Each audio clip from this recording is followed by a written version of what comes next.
a la mano. Vamos a ver en este día este tema muy importante. La cristiandad está celebrando la resurrección de Cristo. En estos días me preguntaban que por qué nosotros no teníamos como tal una celebración de Viernes de las 7 Palabras y algunos eventos de estos, y yo decía, bueno, es que para empezar ni cronológicamente son correctos. Empezando desde allí tendríamos que hacer un estudio detallado de cuándo realmente se dieron los eventos descritos, y que Constantino cambió posteriormente para su beneplácito, y que ahora la iglesia sigue de esta manera, incluso con algunos asuntos de la luna nueva para que coincida siempre una fecha en particular. Nada que tenga que ver necesariamente con la escritura. Así que lo que sí, sin embargo, quiero tocar este tema de la resurrección revelada, otra óptica, otra forma de ver la resurrección, para que entendamos entonces nuestra identidad cristiana, nuestra identidad ahora en el nuevo pacto. Y quiero comenzar con lo que dice Gálatas 1:1. El apóstol Pablo, cuando está hablando de su propia experiencia particular, dice en Gálatas 1:1, en su primer pasaje de esa carta: no fui nombrado apóstol por ningún grupo de personas, ni por ninguna autoridad humana, sino por Jesucristo mismo y por Dios Padre, quien levantó a Jesús de los muertos. Allí está encerrada la resurrección y la comisión de él, en este caso, como apóstol de Jesucristo. Vamos a ver cómo se combinan estas dos ideas para mirar la resurrección revelada. Ahora, encontrando que no necesariamente hemos entendido la resurrección en todo lo que exegéticamente nos presenta, cuando hacemos un acercamiento más, me hace pensar en las palabras de Philip Brooks, que dijo lo siguiente: la gran verdad acerca del día de resurrección no es que vamos a vivir nuevamente después de la muerte, eso no es lo más grande, sino que podemos vivir vidas nuevas aquí y ahora mediante el poder de la resurrección de Cristo. No es tanto que vamos a vivir para siempre, sino que podemos vivir vidas nobles aquí, porque vamos a vivir eternamente en la presencia de Dios. Cuando hablamos de la resurrección, según este hombre Philip Brooks, está diciendo que podemos hacerlo prácticamente hoy. No esperar al día de mañana con un anhelo, sino viviendo vidas nuevas, según la resurrección de Cristo. Así que no hemos agotado el tema de la resurrección de Cristo. No lo hemos valorado adecuadamente, y yo pretendo en este pequeño espacio en que podamos hablar de lo que es la resurrección para nosotros. Pero para comenzar, como estoy yo aludiendo al apóstol Pablo allí en Gálatas capítulo 1, lo que quiero es ver lo que es la resurrección para Pablo, y es muy especial. Comienzo obviamente otra vez con el pasaje en la primera parte para dividirlo en dos situaciones que nos dejen ver cuál es la percepción del apóstol Pablo en este aspecto de la resurrección. Y dice el versículo 1: no fui nombrado apóstol por ningún grupo de personas, ni por ninguna autoridad humana. El primer punto, que es muy importante y parece que no tiene que ver con el tema, es que es un apóstol no apostólico. Es una contradicción. No apostólico. Él dice: yo no soy apóstol al estilo o a la forma de lo que tradicionalmente se usa. No soy apóstol como los 12. Él comienza diciendo esto porque no fue nombrado por ningún grupo de personas ni por ninguna autoridad humana. Es decir, no tuvo sucesión apostólica. Sin embargo, él dice: soy apóstol. Pablo no fue formado con los discípulos de Cristo, ni con otro grupo, por ejemplo, el grupo de Nicodemo, de Natanael o el escritor de Juan, del Evangelio de Juan, sino que él fue formado aparte. Y ahí tenemos un testimonio en Gálatas, en parte de Hechos, en donde él no tuvo contacto temprano ni formativo con los apóstoles del Señor Jesús. Tenemos que entender con lo siguiente: el sistema apostólico estaba basado en el conocimiento adquirido. Primero fueron discípulos y después fueron apóstoles. Ahora, cuando vamos al momento del llamamiento, en Marcos capítulo 3, versículo 14, dice: luego nombró a 12 de ellos y los llamó sus apóstoles. Ellos lo acompañarían y él los enviaría a predicar. hay un problema, porque cuando yo voy a la revisión o a la Reina Valera, el mismo versículo está reducido. ¿Lo había notado usted? Mire lo que dice en esta versión. Y estableció a 12 para que estuviesen con él y para enviarlos a predicar. ¿Se ha preguntado por qué? NTV, que es una interpretación, dice que los nombró y los llamó sus apóstoles. Pero Reina Valera dice que no, que simplemente los estableció y los envió. Hay una diferencia muy importante. En este caso, Zurger Michelen, un autor bautista reformado, dice, la riqueza está en el detalle.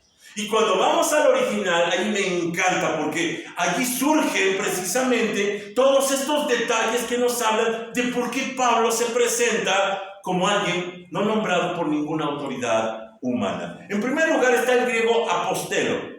Apostelo, que significa enviado, enviado en una misión. Ahora, si nosotros vemos NTV, se está equivocando al mencionar un nombramiento inexistente. Ellos dijeron o pusieron, los nombró a 12 de ellos y los llamó a sus apóstoles. Eso lo omite Reina Valera y lo hace correctamente. Porque la palabra apóstol es enviados, es decir, no hace una reiteración, los llamó sus enviados para enviarlos. No sé si me estoy dando a entender. En el original no tiene sentido.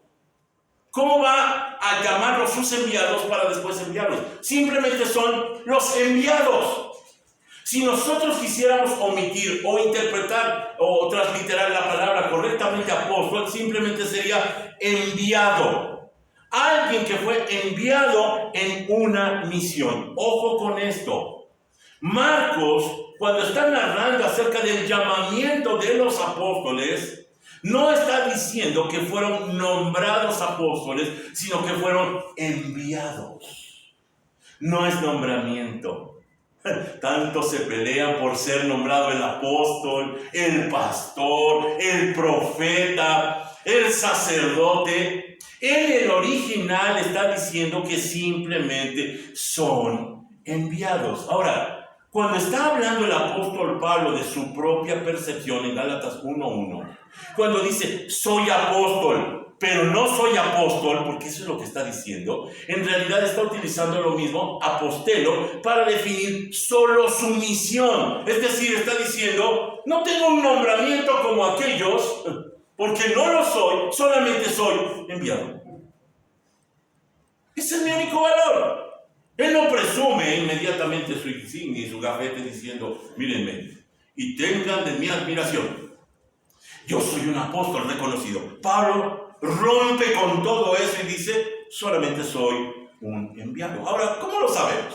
En Marcos, cuando estamos leyendo, luego nombró a 12 de ellos y los llamó sus apóstoles, o como dice Reina Valera, y estableció a 12 para que estuviesen con él y para enviarlos a predicar. Aquí lo interesante es que el griego poieo, que es constituyó, o es traducido constituyó, en realidad no es correcto traducirlo así. No es constituyó o no es nombró, sino simplemente es hizo. Los hizo enviados. No es un nombramiento, no es una jerarquía, es solamente un encargo. Los envió a una misión. Ahora, hay otro pasaje muy especial, Efesios 4:11, y ustedes lo conocen. Allí está una parte que estoy yo extrayendo. Dice el apóstol, y él mismo constituyó, ahí está otra vez la palabra poieo, que ahora en este caso es didomi, es otra forma de expresión, constituyó, en realidad dio a unos apóstoles. Propiamente tendríamos que decir, él mismo dio enviados. No envió a alguien representativo, alguien con autoridad, alguien con jerarquía o alguien con poder. No es así.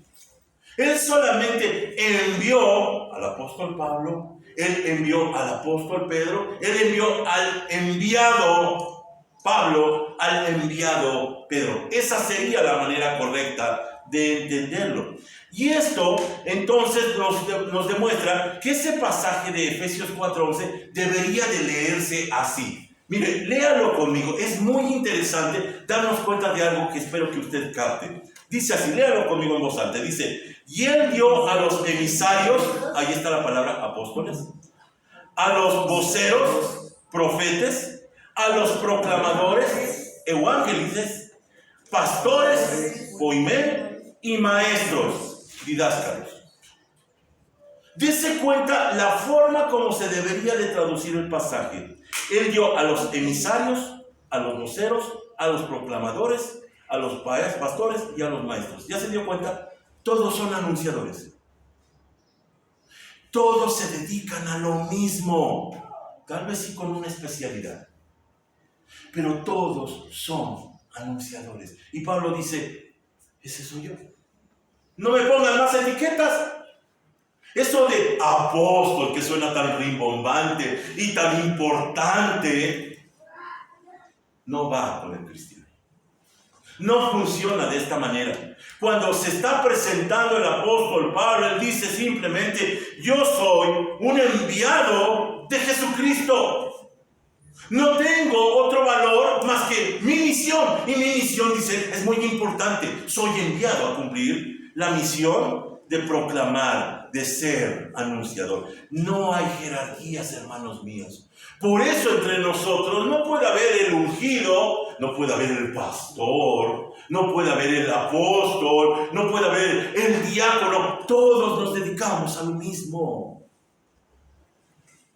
Solamente somos enviados. Somos anunciadores del reino de Dios. Todos iguales. Por eso es el apóstol Pablo, cuando estaba hablándoles a los corintios, les dice, yo desearía que todos pudieran hablar en lenguas. Está hablando acerca del problema de las lenguas, pero dice, pero más aún, me gustaría que todos pudieran profetizar. ¿Por qué? Porque a eso todos nos dedicamos. Esa es nuestra vocación. El hablar del mensaje de la palabra de Dios. Así que Pablo mismo reconoce que fue comisionado para anunciar el evangelio. Pablo reitera, incluso un poco más adelante, capítulo 1, versículos 16 y 17, de ese Gálatas, dice, cuando esto sucedió, no me apresuré a consultar con ningún ser humano. Tampoco subí a Jerusalén para pedir consejo de los que eran apóstoles antes que yo. ¿Por qué? No necesito su aval. No necesito la sucesión y que me pongan las manos y ahora sí, hermano, ya estás comisionado. Yo recuerdo que alguna vez antes de que, porque finalmente sí tuve que entrar a este rito de ser nombrado apóstol, ¿cómo se le llama ya? Ordenado. Yo me acuerdo que me acerqué con un pastor y le dije, es que pastor, yo no soy ordenado. Pues yo te ordeno que vayas. Pues sí tenía sentido. Al final, una iglesia con la que estábamos trabajando me ordenó y bueno, pero no tiene valor como tal. Simplemente era un requisito, vamos a decir. Pero aquí lo que es interesante es que él dice, yo no necesité nada de eso. Y muchos están buscando las credenciales del seminario, del instituto y de la iglesia. Yo creo que la iglesia puede comisionar correctamente como sucedió en el libro de Hechos, pero no porque sea una jerarquía. Te voy a dar tu credencial para que te presentes y con esto te respeten. No. Dice el apóstol Pablo, solamente somos enviados. Así que con esto nos preguntamos, entonces, ¿de dónde surge la comisión apostólica? Porque él dice, yo soy comisionado y enviado. Déjeme presentar lo siguiente. Dice la segunda parte de ese versículo, después de que ya leímos que él dice, no fui nombrado apóstol por ningún grupo de personas ni por ninguna autoridad humana. Él sigue diciendo, sino por Jesucristo. Sino por Jesucristo mismo y por Dios Padre, quien levantó a Jesús de los muertos. Dos cosas implicadas en la comisión del creyente: fe y resurrección. Fe y resurrección. Y de esto estamos hablando en este día. Esto nos remite, por supuesto, a la experiencia personal de Pablo. ¿Qué le pasó a él? Recordemos solamente un poco que él estaba lleno de celo, él era de una prestigiosa escuela rabínica de Gamaliel, y él pensó que esos cristianos estaban pervirtiendo el judaísmo, de tal manera que entonces emprendió esta campaña de destrucción, de acabar con la iglesia, y dice que entonces recibió unas cartas de los líderes religiosos, y cuando iba a Damasco, se encontró con Cristo. Un encuentro espectacular. Y dice él, según su versión, allí en Hechos 26, que preguntó: ¿quién eres, Señor?, preguntó. Y el Señor contestó: yo soy Jesús, a quien tú persigues. Ahora levántate, pues me aparecí ante ti para designarte como mi siervo y testigo. Dile a la gente que me has visto y lo que te mostraré en el futuro. Algunas palabras en griego. Espero no hacerles perder su paciencia. Progerizomai. Esta palabra rarísima que aquí ponen como designar, otra vez como nombrar esta importancia de la persona, en realidad es escoger o poner. Me puso o te puse como mi siervo y mi testigo, en realidad dice, y tiene que ver con escoger previamente. Hay un pasaje muy parecido en el libro de Jeremías, en la experiencia de Jeremías, el profeta, que él es escogido también con anterioridad cuando dice: el Señor te conocía aún antes de haberte formado en el vientre de tu madre. Antes de que nacieras, te aparté y te nombré mi profeta a las naciones. Esto rompe con cualquier calidad humana, Ni habías nacido y Dios ya te había elegido. Es que ibas a ser muy importante. No. Es que ibas a tener un nombramiento. No. Ibas a ser un enviado. Así que Dios sigue teniendo el mismo sistema. Y esto es lo que nos está hablando en el griego, en el original. Y dice que lo designa o lo escoge como su siervo. Muchos, cuando hablan acerca de la palabra siervo, inmediatamente vienen con la idea de ministro. El ministro de la palabra. Y hasta todos hacen así de... Y llega el otro así muy... Que la paz de Dios sea con ustedes. El ministro. ¿Sabe qué es ese término siervo? Es juperetes. ¿Sabe qué era juperetes? Era el remero dentro de la embarcación de los romanos. Era el esclavo de más bajo rango dentro de la embarcación. No era el capitán, no era el segundo a bordo, era un remero. Estaba hasta el fondo de las galeras y lo único que hacía era jalar el remo. Juperetes era un auxiliar subordinado. No fuimos llamados a ser ministros. Fuimos llamados a ser subordinados auxiliares. Nada de importancia somos. Y por último, dice que seríamos, o sería su testigo. Aquí en griego es martus. ¿No le suena a mártir? Martus, el testigo. Así que cuando Pablo está hablando de su propia experiencia, no está hablando de nombramientos ni designaciones. Está hablando solamente de ser enviado. ¿Por quién? Dice, por quien levantó a Jesús de los muertos. Y aquí nos está dando una clave de filiación.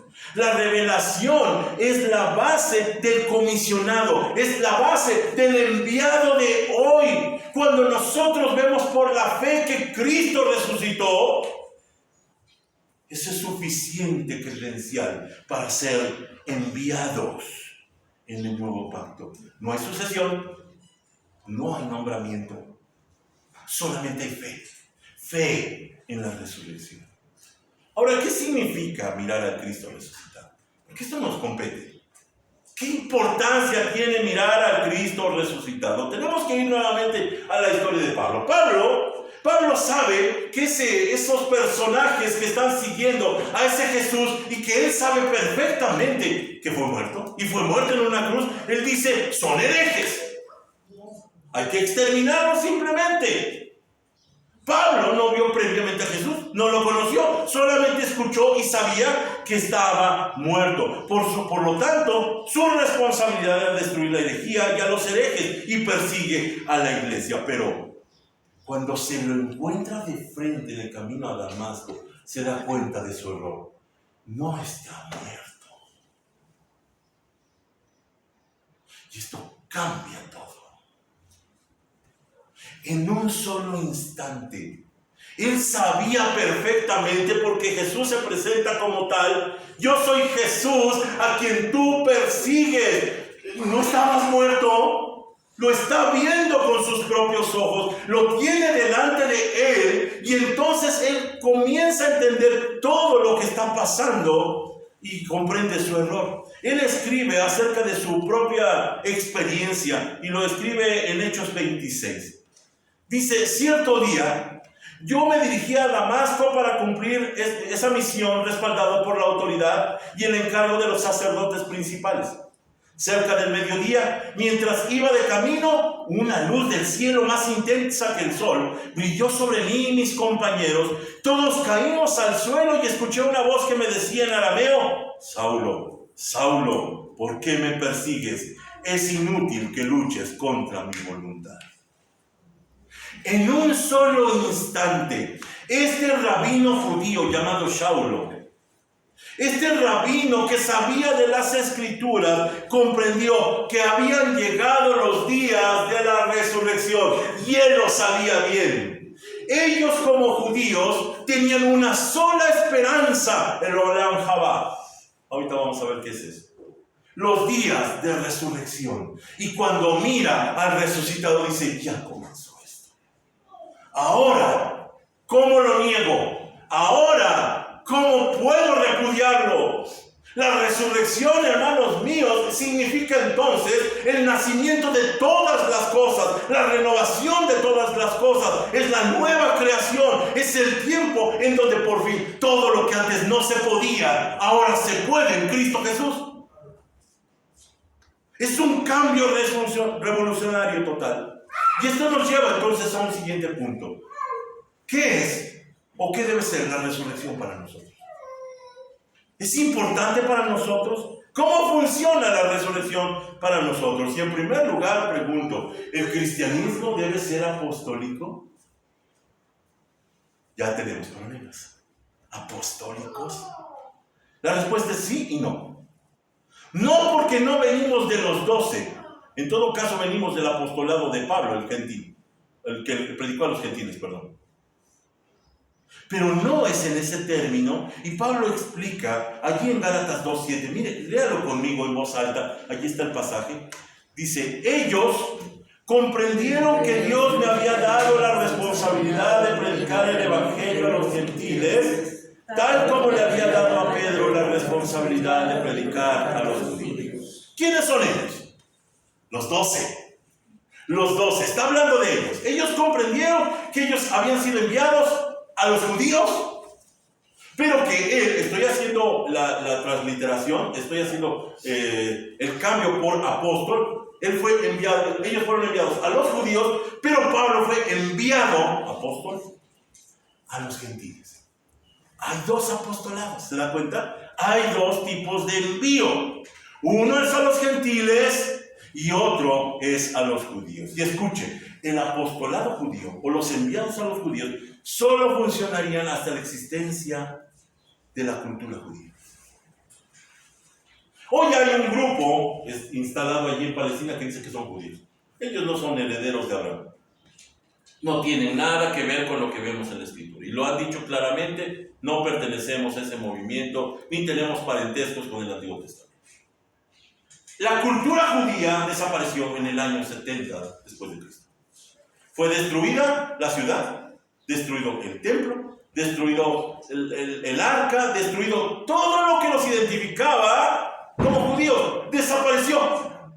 Así que los enviados apostólicos, los 12, su trabajo solamente estaba hasta que estuviera la cultura judía. Esta es la razón de por qué ellos todavía cumplían la ley. Era un poco raro, ¿no? Ya decía Pablo, estamos bajo la gracia y no bajo la ley, pero él, por ejemplo, hizo votos todavía como judío. No dejaba de ser judío hasta que existiera la cultura judía. Así que los 12 solamente funcionarían hasta la existencia de la cultura judía. Aún eran parte del Olam Hazé, la época actual. Ellos, los rabinos, decían que esa era la época mosaica, la era de la ley. Por eso aún existían los rituales. Eran parte todavía de eso. Y tenían que seguir siendo judíos. Pero los enviados, el apostolado a los gentiles, funciona hasta nuestros días. Por eso se llama que es eterno. El nuevo pacto es eterno. Porque somos parte del Olam Haba. Somos parte de la era de la resurrección. Cuando Cristo resucitó, todo lo viejo quedó en el pasado. Y aquí todas las cosas fueron hechas. Comienza la época del Olam Haba, de la resurrección, de la nueva creación. Y me encanta cómo dice 2 Corintios 5:17, en esta palabra de Dios para todos, esta versión PDT, dice: si alguien está unido a Cristo, hay una nueva creación. Lo viejo ha desaparecido y todo queda renovado. Se acabó. La filiación antigua de los apóstoles se termina. Pero sigue ahora el tiempo de la era de la resurrección. Y por eso es importante que Jesús resucitara. Porque comienza el conteo de la nueva creación en Cristo Jesús. Así que cuando nosotros estamos viendo esto, tenemos que reconocer que el Olam Hazé, lo viejo, tendría que pasar. Desaparecería. Y lo renovado, el Olam Haba, la resurrección, permanecería para siempre. Por eso, hermanos, no podemos ser fundamentalistas, legalistas, judaizantes, religiosos. Eso ya pasó. Ya no sirve. Ya no sirven los nombramientos. Ya no sirve la cultura cristianoide. Ya no sirve. Ya no funciona. Ya pasó. El nuevo pacto es para nosotros porque los días de resurrección están vigentes. Hoy, hermanos míos, vivimos en días de la resurrección. Ya no es lo mismo. Ya todo cambió. La resurrección de Cristo entonces marcó el antes y el después. Ojo con lo que estamos diciendo. Aunque nuestro calendario insiste en el antes y después de Cristo, de acuerdo a su nacimiento, no es su nacimiento el que marca el antes y el después. A pesar de que sabemos de la importancia de la cruz de Cristo, no es la cruz de Cristo lo que marca el antes y el después. Es la resurrección. Amén. Se acabó lo viejo, comienza lo nuevo. La resurrección es el antes y el después. Aquí está la crítica. Muchas corrientes cristianas intentan conectarse con los apóstoles. La Iglesia Católica Romana insiste en la asociación apostólica. Hasta se llama, según su título, Iglesia Santa Católica Apostólica y Romana. ¿Por qué apostólica? Porque necesitan el aval. Necesitan el argumento y legitimar su denominación. La conexión apostólica lo utilizan como un argumento. Pero no solo ellos, también los cristianos evangélicos. Los cristianos evangélicos, cuando insisten en términos como apóstoles, pastores, evangelistas, maestros, es lo mismo. Buscan un argumento desesperado para validar un movimiento. Los lleva a establecer ministerios apostólicos que fueron diseñados para los judíos, no para la iglesia. La iglesia no está validada de esta forma. Y es que la iglesia mixta, ¿se acuerdan? La iglesia de judíos y de gentiles terminaría para dar paso a la iglesia del nuevo pacto. El apóstol Pablo dijo lo siguiente: ya no hay judío, ni gentil, esclavo, ni libre, hombre, ni mujer, porque todos ustedes son uno en Cristo Jesús. Ya no hay diferencia. Aún todavía están luchando por si una mujer debe predicar o no debe predicar. ¡Qué torpeza la nuestra! Es que no debe ser pastora, ni tampoco debe ser pastor un varón. son ministerios del Antiguo Pacto. Fueron diseñados para alcanzar a los judíos. Nosotros en Cristo ya no tenemos nombramientos, somos iguales. Por eso en su equipo, atrevidamente, un hombre como Pablo tenía a Priscila y a su esposo Aquila. Y muchos aseguran, Priscila era la mente maestra. ¡Una mujer! Por eso el apóstol Pedro tiene que resucitar a Tabita, a Dorcas. Una mujer, sí, porque ya me diferencia. Se acabaron los tiempos del Antiguo Testamento donde la mujer era relegada y era tenida como nada. Ahora la mujer se debe levantar y hacer la misma labor de proclamación de Jesucristo. ¿Qué nos valida en el nuevo pacto? Escuchen, la revelación de Cristo.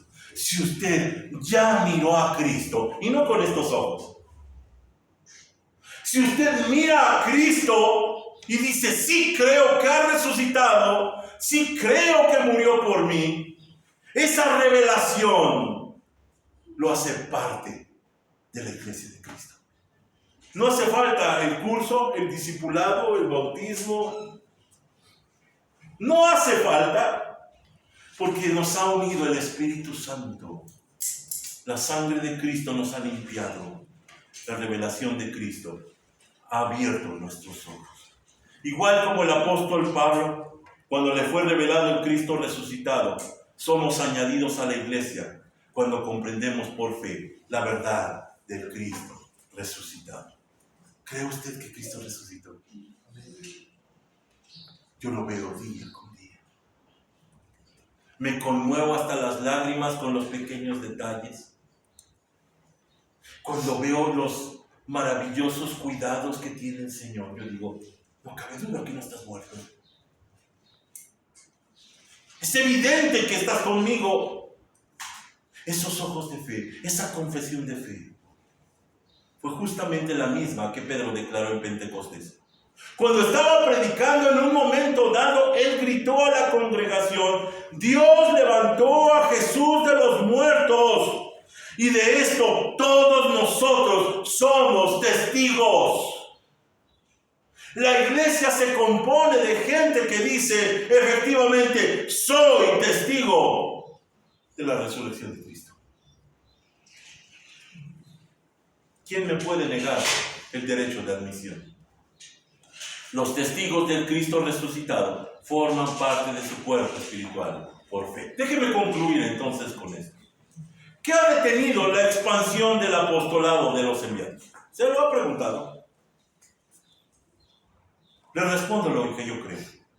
La pesadez indebida de sujetarse a un apostolado indebido. Queremos todo hacerlo como siempre se ha hecho. En el Espíritu hay libertad, no libertinaje, hay libertad.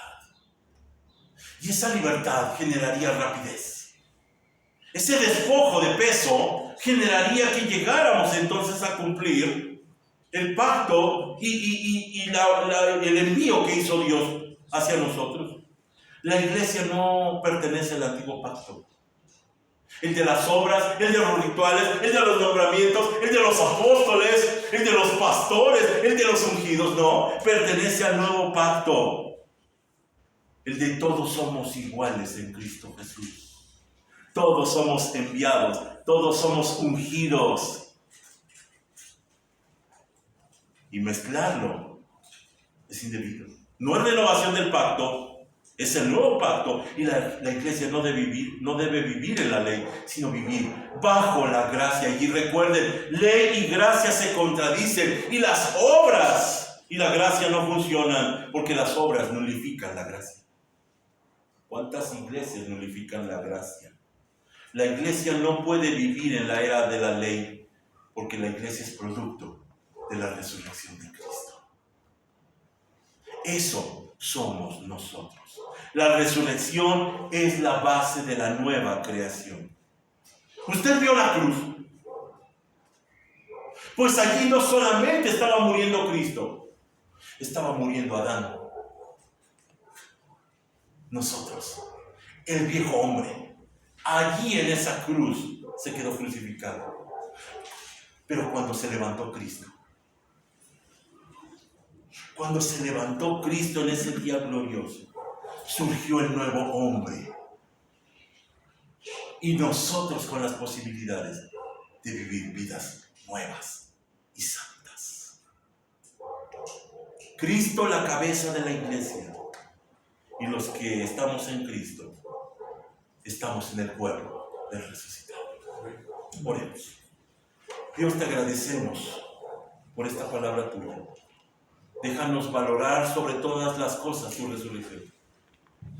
Más que cualquier nombramiento o reconocimiento, más que aquello que los hombres valoran y consideran importante.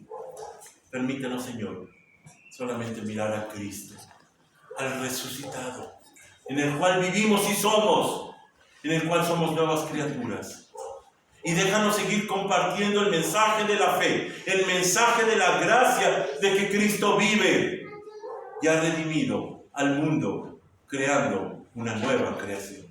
Te bendecimos por este día. Te agradecemos, Señor, por tu misericordia, porque está llegando tu mensaje una vez más a todos los oídos que tienen que escuchar esta gran verdad. El mensaje sigue funcionando, los enviados siguen siendo enviados. Permite que nosotros cumplamos con nuestro labor. Gracias te damos, Señor, por esta hora, por tu cuidado, en el nombre de Jesús. Amén. Y amén.